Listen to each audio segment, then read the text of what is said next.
لکھ کے وہاں بورڈ لگانے کی ضرورتیں نہیں تھی، پہرے دار ڈنڈے دے کے بٹھانے کی احتیاج نہ تھی. ایک خواہش کا اظہار کیا ہے نبی کریم صلی اللہ علیہ وسلم نے. جناب عبداللہ ابن عمر رضی اللہ عنہما زندگی بھر دوبارہ پھر اس دروازے سے کبھی اس مسجد میں داخل نہیں ہوئے. اللہ کے نبی نے خواہش کی، حکم نہیں ہے اس حدیث میں، یہاں حکم نہیں ہے. محمد کریم صلی اللہ علیہ وسلم نے لو اپنی خواہش کا اظہار کیا ہے. نافع بیان کرتے ہیں کہ میرے استاد محترم زندگی بھر دوبارہ اس دروازے سے کبھی مسجد میں داخل نہیں ہوئے کہ محمد رسول اللہ کی خواہش تھی یہ عورتوں کے لیے رہے صلی اللہ علیہ وسلم. اللہ اکبر. ایک بندہ آیا، یمن سے آیا، آ کے سوال کرنے لگ گیا، حجر اسود کو استلام، چومنا، چھونا، اشارہ کرنا.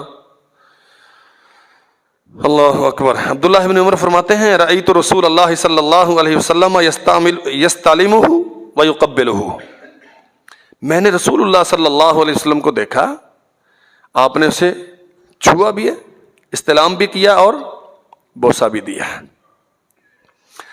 اب یہ کچھ لوگ زیادہ عقل مند ہوتے ہیں نا، یہ جو فقہا نے انبار لگا رکھے نا کتابوں کے، یہ اسی عقل کا نتیجہ ہے. کہتا ہے حضرت آپ کا کیا خیال ہے، ارائیت ان زحمت غلبت، اگر ایسے ہو جائے تو پھر آپ کیا فرماتے ہیں، اگر یوں ہو جائے تو پھر آپ کیا فرماتے ہیں، اگر یوں ہو جائے تو پھر کیا فرماتے ہیں. بات سمجھیے گا ذرا، یہ جو یوں چونکہ اور چنانچہ ہے نا، محدثین کے ہاں اس کی کوئی اوقات. فرمایا اجعل ارائیت بالیمن، میں نے تجھے رسول اللہ کی حدیث سنائی ہے، تو میری رائے پوچھتا ہے. سوال کرنے والا کون ہے؟ تابعی. اور ہو کس سے رہا؟ نہیں سمجھے بات. ہر کس و ناقص اٹھے اور اپنی رائے دین بنا کے پیش کر دے اور قوم کو اس کے پیچھے کھڑا کر لے. سنت رسول کا مقام کیا ہے اور اصحاب رسول کا اپنے نبی کی سنتوں سے تعلق کیا ہے. فرمایا اجعل ارائیت بالیمن، یہ جو ارائیتا ارائیتا ارائیتا تو ابن عمر سے اس کی رائے پوچھتا ہے، میں عمر کا بیٹا عبداللہ محمد رسول اللہ کا صحابی تجھے یہ حکم دیتا ہوں، یہ ارائیتا ورائیتا، اس کی رائے اس کی رائے، اس مولوی کا فتویٰ اس پیر کا فرمان اٹھا کے یمن میں پھینکو. میں نے تجھے رسول اللہ کی حدیث سنائی ہے، اس کے مطابق عمل کرو. اللہ اکبر. صاحبزادہ حقیقی، غیر نہیں ہے. عبداللہ ابن عمر رضی اللہ عنہما بیان فرماتے ہیں اللہ کے نبی نے فرمایا لا تمنعوا اماء اللہ، عورتوں کو نہ روکو مسجدوں میں جانے سے اگر وہ تم سے اجازت مانگیں کہ ہم نے جمعہ پڑھنے جانا ہے تو انہیں منع مت کرو. کہتے ہیں واللہ لنمنعہن. عبداللہ ابن عمر کے بیٹے بلال، عمر بن خطاب کا پوتا،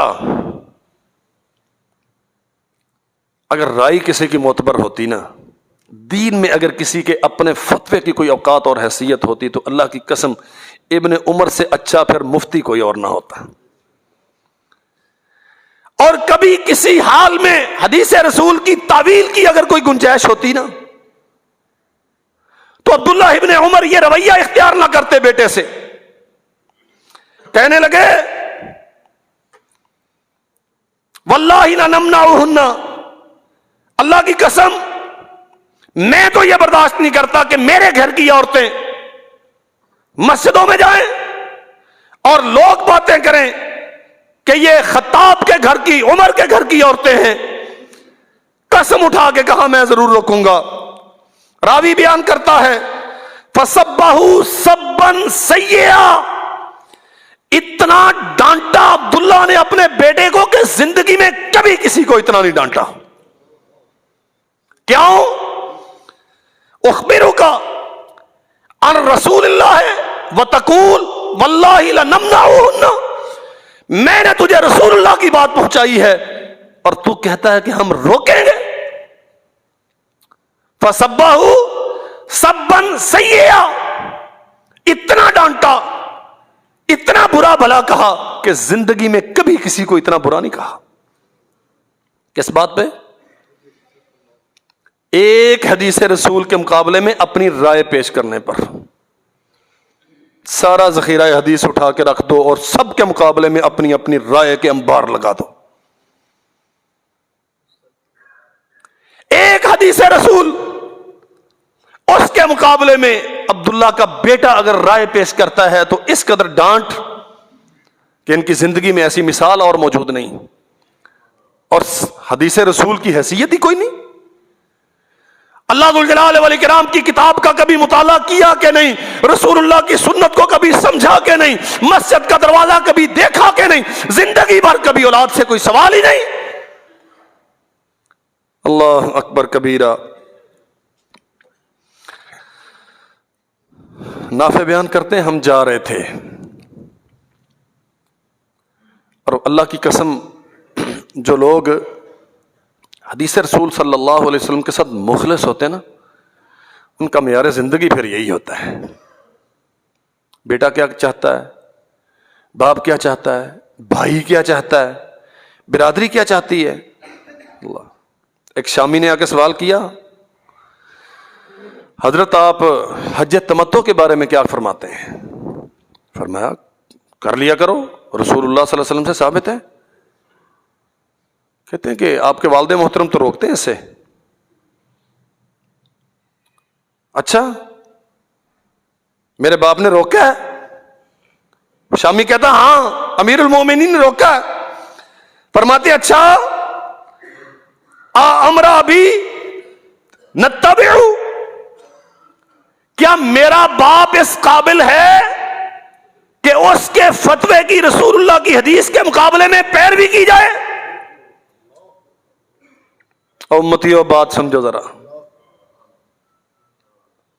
اصل میں شخصیات کے تذکرے میں وہ کہانیاں مجھے آتی نہیں ہیں جو دنیا سناتی ہے اور ساری عمر ہی سناتی رہتی. یہ دین ہے آپ کا. عبداللہ ابن عمر شامی سے سوال کرتے ہیں. وہ کہتا ہے تیرے باپ نے اس سے روکا، ان اباک قد نہا عنہا. آپ یہ فتویٰ دے رہے ہیں کہ حج تمتع کرنا چاہیے، عمر بن خطاب کہتے ہیں نہیں کرنا چاہیے. اور یہاں مسئلہ سمجھو. آپ سوچیں گے کہ پھر عمر بن خطاب نے کیوں کہا نہیں کرنا چاہیے؟ بسا اوقات کچھ احکام بطور حکمران انتظامی حوالے سے ہوتے ہیں، اس کی تھوڑی سی حیت مختلف ہے. حج تمتع اور حج قران میں اور حج افراد میں طریقہ کار میں کچھ فرق ہے. تو عین ممکن ہے بطور حکمران انہوں نے کچھ لوگوں کو کہا ہو کہ بھائی آپ کا یہ مسئلہ ہے تو آپ یوں کر لیں، لیکن قانون نہیں ہے. اور یہ بات بھی سمجھ لیں، مفتی کا فتویٰ صحیح ہونے کے باوجود قانون نہیں ہوتا. یہ حالات کے مطابق، سائل کی کیفیت کے مطابق اور اس کے سوال کی روح کے مطابق ہوتا ہے. ایک بندہ آج سوال کرتا ہے، جو فتویٰ اس کے لیے دیا گیا ہے، دوسرا بندہ جو 2 سال بعد سوال کرے گا ضروری نہیں ہے کہ وہی فتویٰ اس کے لیے ہو. سوال کی روح اور حالات. عمر نے فیصلہ کیا کس تناظر میں؟ عبداللہ ابن عمر نے قانون بیان کیا ہے بڑا سیدھا سا. اسے کہتے ہیں یہ فرماؤ، رسول اللہ کی حدیث آ جائے، اللہ کے نبی کا فرمان آ جائے تو میرے باپ کی پیروی کی جائے گی یا رسول اللہ صلی اللہ علیہ وسلم کے فرمان کی؟ وہ کہتا نہیں، امر رسول اللہ. اس نے کہا نہیں، رسول اللہ صلی اللہ علیہ وسلم کی فرمان کی پیروی کی جائے گی. تو فرمایا لقد صنعها رسول اللہ صلی اللہ علیہ وسلم. اگر میرے باپ کا حکم حدیث رسول کے مقابلے میں کوئی اوقات اور حیثیت نہیں رکھتا تو پھر سنو، لقد صنعها رسول اللہ، اللہ کے نبی نے تو حج تمتع کی اجازت دی. عمر کون ہوتا ہے روکنے والا؟ اور واللہ حیرانی ہوتی ہے، اتنی دیانت، اس قدر سنت رسول صلی اللہ علیہ وسلم سے تمسک، اتنی محبت اپنے نبی سے کہ بیٹا مقابلے میں ہے، اسے ڈانٹ کے بٹھا دیا، تو ہوتا کون ہے قسمیں اٹھا کے اپنی عورتوں کو روکنے کی اعلان کرنے والا؟ میں تجھے رسول اللہ کی بات بتا رہا ہوں اور تو اس کے مقابلے میں اپنی رائے ظاہر کر رہا ہے۔ باپ کا فیصلہ سامنے آیا، فوراً اسے لاجواب کیا اور ساری انسانیت کو سبق دیا۔ لوگوں سنو، دین لوگوں کے فتووں کا، تدبیری امور کا، انتظامی آرڈرز کا نام نہیں ہے، حکمرانوں کی رائے کا نام دین نہیں ہے۔ دین وہ ہے جو محمد رسول اللہ صلی اللہ علیہ وسلم سے صحیح سند کے ساتھ منتقل ہوا۔ لقد صنعها رسول اللہ صلی اللہ علیہ وسلم، محمد رسول اللہ صلی اللہ علیہ وسلم نے حج تمتع کی اجازت دی ہے، دنیا میں کوئی ایسا نہیں ہے جو اسے روک کے اسے دین قرار دے۔ اللہ اکبر کبیرہ۔ جناب عمر، عبداللہ ابن عمر رضی اللہ عنہما جا رہے ہیں، رستے میں بانسری کی آواز کانوں میں پڑی۔ اللہ اکبر۔ جو دین کا تحفظ کرنے والے ہیں نا، یہ ویسے ان کا کچھ معیار بھی ہونا چاہیے۔ جیسے اوباش بازاروں میں پھرتے ہیں جانوروں کی طرح، ویسے وہ پھرتے رہیں، کوئی کام نہیں ہے، بازار میں جانا حرام نہیں ہے، صحابہ کرام جاتے تھے، اللہ کے نبی بھی جاتے تھے، لیکن بلا مقصد نہیں جاتے تھے۔ یہی عبداللہ ابن عمر جاتے ہیں، کچھ شاگرد ساتھ ہیں، بازار میں گئے، السلام علیکم ورحمۃ اللہ، آگے چلے گئے، السلام علیکم ورحمۃ اللہ، سارا بازار گھوم کے آگے سلام کہتے رہے، سلام کہتے رہے، سلام کہتے رہے۔ ساتھیوں نے پوچھا، حضرت آپ نے لیا دیا تو ہے کچھ نہیں، کوئی کام نہیں تھا، کسی سے کوئی بات نہیں کی، آپ نے کسی کے پاس بیٹھے نہیں ہیں، بس سلام کرتے رہے۔ فرمایا، اللہ کے بندے، سلام کرنا بجائے خود ایک کام ہے، میں تو نکلا ہی اس لیے تھا کہ سلام کر کر کے لوگوں کو بتاؤں کہ یہ رسول اللہ کی سنت ہے۔